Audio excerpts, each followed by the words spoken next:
සංගවන්නේ නැතුව එවග මලනු මහරාම කුමරු මම යන්නේ මල් බෑයනි සිරිලක බලනට විසිතුරු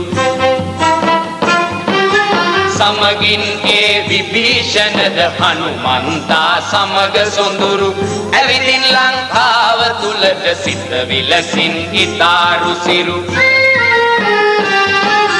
සංගවන්නේ නැතුව එවග මලනුව මහරාම කුමරු මම යන්නේ මල් බෑයනි සිරිලක බලනට විසිතුරු සමගින් ඒ විභීෂණද හනුමන්තා සමග සොඳුරු ඇවිදින් ලංකාව තුලට සිත විලසින් ඉතාරු සිරු යනවර රාවණ රකුසා විස්මව එළියට බැසලා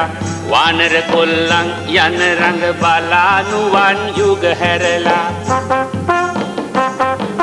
චාමර කුඩ කොටි සේසත් විජිනි පත්ඳගෙන අල්ලා කේසර සිහ රජෙක් ලෙසට උන්නයි පායට නැගිලා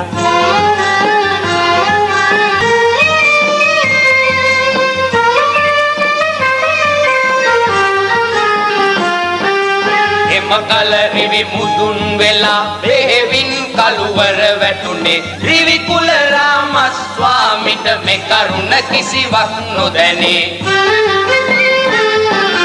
රකතුර තොරතුරු දන්නා විභීෂණ හට පවසන්නේ රෑ කලමෙන් තිබෙන්නේ මේ හිමදැයි ඔහු විමසන්නේ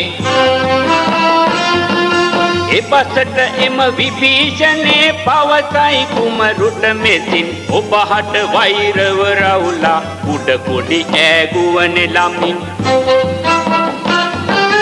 මේ රටට ඔබ වැඩිය හේයින් එළිය නොදක්වන විලසින් මහිමෙට තද තෙද පවුලේ පෙන්නා ඉඳිතේ කීදැන් සරසට පත් රාම කුමරු පාය උඩට පැමිණෙන්නේ රකුසුට පවසයි වදනක් මෙලෙසින් තම සිතු ලෙසිනේ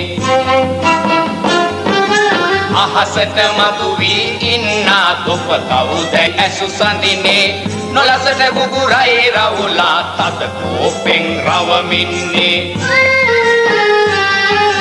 හැම විට යුද කර ජයගත් අසුර රජෙකු වෙමි සොඳිනේ නම පරසිඳු කරගෙන මං පිරිවර සමගින් ඉන්නේ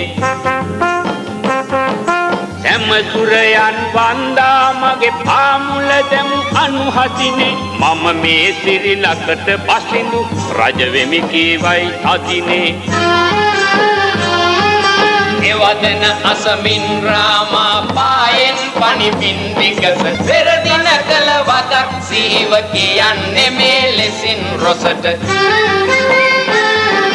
සොමිගුණයුත් සීතාලඳ තා අල්ලාගත් වරදට මෙලෙසින් ආවෙමි තොපහා සටනක් කර ජය ගන්නට මෙලෙසින් ආවෙමි තොපහා සටනක් කර ජය ගන්නට